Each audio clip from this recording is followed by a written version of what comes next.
नमस्कार। पुष्पांजलि वेदांत पीठ में आपका हार्दिक स्वागत है। आज हम बैसाख महीने यानी कि अप्रैल 2022 में ग्रह आरंभ के मुहूर्तों का वर्णन करते हैं। ग्रह आरंभ में मुख्य रूप से दो बिंदु होते हैं। पहला बिंदु होता है नींव की खुदाई यानी भूमि पूजन, नींव की खुदाई या इसे खात भी कहते हैं। तो नींव की जो खुदाई है वह राहु मुख देख करके, जिस स्थान पर राहु का कोई अंग ना हो वहाँ पर की जाती है। इसलिए जो तीन तीन नक्षत्र हैं या तीन तीन जो राशियां हैं सूर्य भगवान की, उसके अनुसार चारों कोनों पे अलग अलग समय में अलग अलग स्थान पर नींव खुदाई प्रारंभ की जाती है। इसके संबंध में हम राहु मुख चक्र के बारे में पहले बता चुके हैं और जब मुहूर्त ज्ञात करते हैं तो उस समय यह भी ध्यान देते हैं कि नींव खुदाई की दिशा क्या रहेगी। अभी इन मुहूर्तों में हम सबसे पहले नींव खुदाई के मुहूर्त यानी खात पूजन या खात का जो मुहूर्त है उसका अप्रैल 2022 के लिए वर्णन करते हैं। पहला मुहूर्त है बैसाख कृष्ण पक्ष दोज सोमवार दिनांक 18 अप्रैल को। विशाखा नक्षत्र है।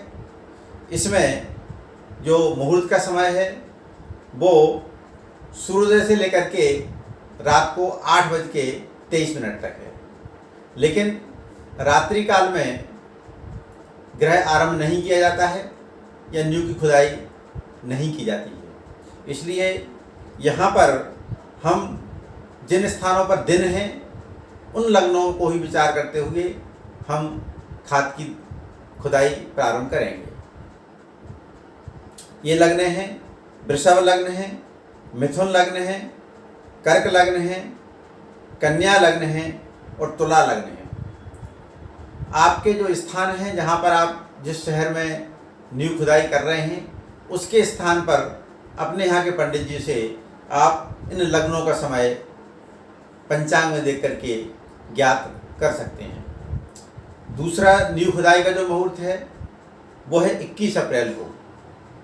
बैसाख कृष्ण 5वें गुरुवार दिनांक 21 अप्रैल 2022 को दूसरा मुहूर्त है। भारत का जो समय है वो रात 9:52 है।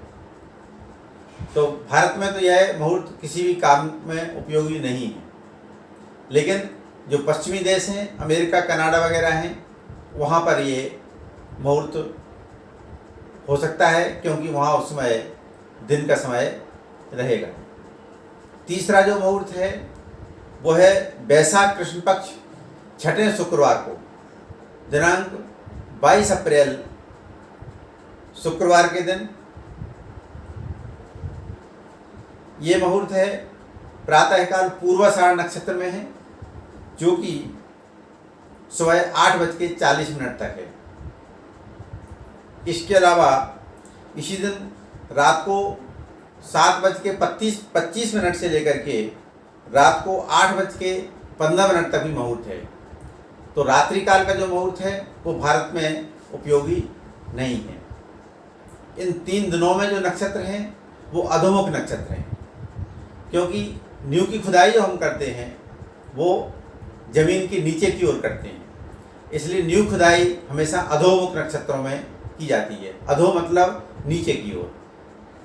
इसके अलावा उस दिन भूमि जागृत हो तो इन तीनों दिनों में भूमि जागृत भी है यानी भूमि शयन नहीं कर रही है।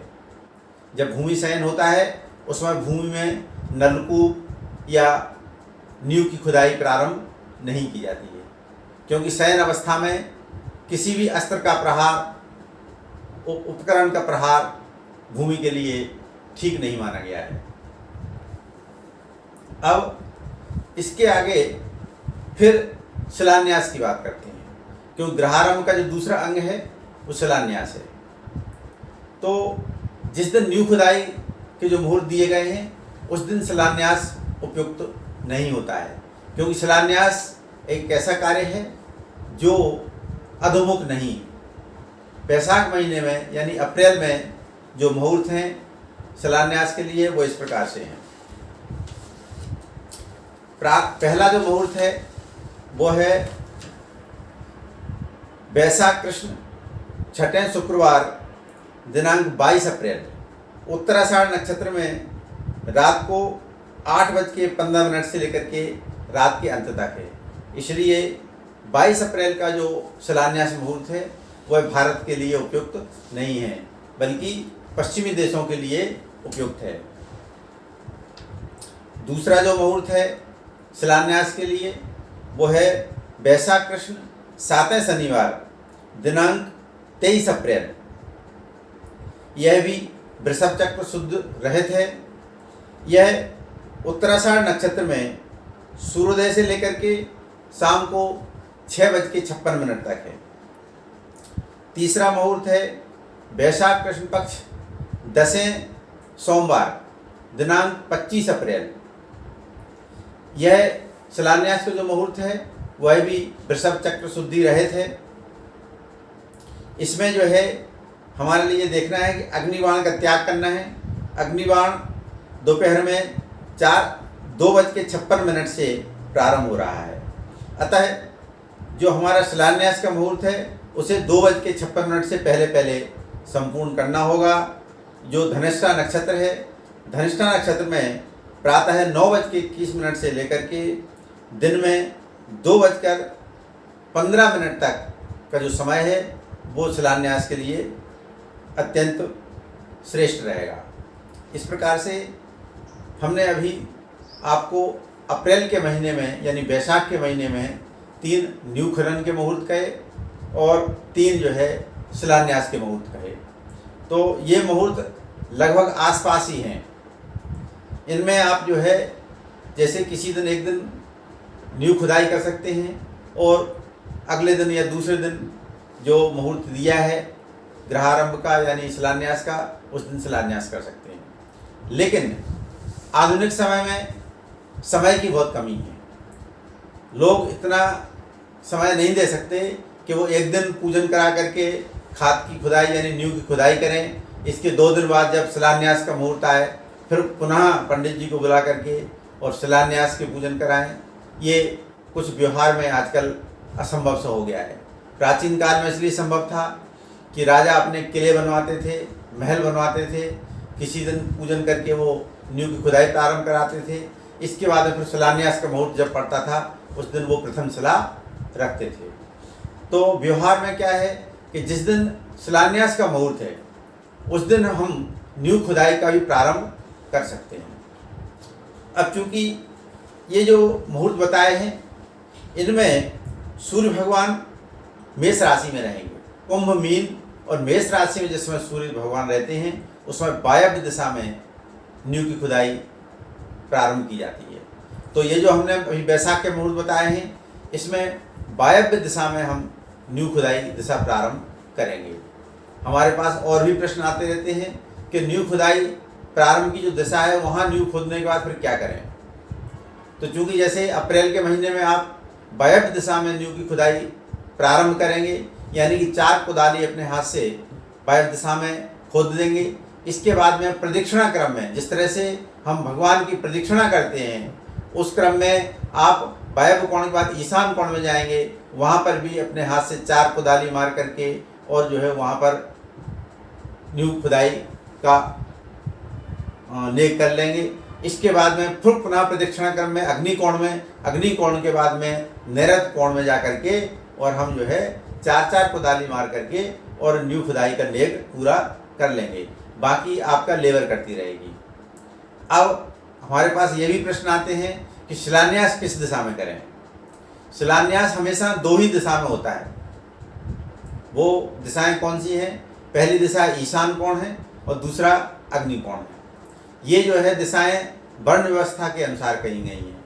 जिनका ब्राह्मण वर्ण है वो ईशान कोण में शिलान्यास करें, और जो अन्य वर्ण हैं वो जो है अग्नि कोण में शिलान्यास हमेशा करें, चाहे कोई सा भी महीना हो, कोई सा भी समय हो। इसके लिए ये स्थान हमेशा शिलान्यास के लिए स्थिर हैं। इस प्रकार से आपको ये ग्रहारंभ के जो दोनों अंग हैं, नींव पूजन, नींव खुदाई, खात और शिलान्यास, इसका आज हमने आपको मुहूर्त का वर्णन किया है। इन मुहूर्तों में जो चंद्रमा है वो जिन राशि वालों के लिए चौथा, आठवां, 12वां है उनके लिए अशुभ कहा गया है। लेकिन चूँकि 12 राशियाँ पूरा संसार है, तो ऐसी स्थिति में यह नियम वास्तव में बहुत स्थूल नियम है। सूक्ष्मता के लिए हमें क्या करना होगा, हमारे जन्म कुंडली के अनुसार जो अष्टक वर्ग है, उस अष्टक वर्ग में चंद्रमा की स्थिति यदि प्रबल है तो भले ही वो चौथे, आठवें, 12वें हो या अशुभ स्थान में हो, तो भी वो मुहूर्त हमेशा शुभ होगा, क्योंकि अष्टक वर्ग गोचर की तुलना में 1000 गुना से अधिक शुद्ध होता है। इसलिए कोशिश ये करें कि आप अपने जन्म कुंडली के अनुसार मुहूर्त का शोधन कराएं, वो अत्यंत शुभ होगा। यह आपके लिए एक ज्योतिषीय सलाह है। इसके साथ ही ये आज का विषय समाप्त करते हैं। इसके अलावा आपको अन्य किस प्रकार के मुहूर्तों की आवश्यकता है, आप हमें नीचे कमेंट्स बॉक्स में लिख करके वो दे सकते हैं। तब तक के लिए नमस्कार। जय राम जी की जय सिया राम।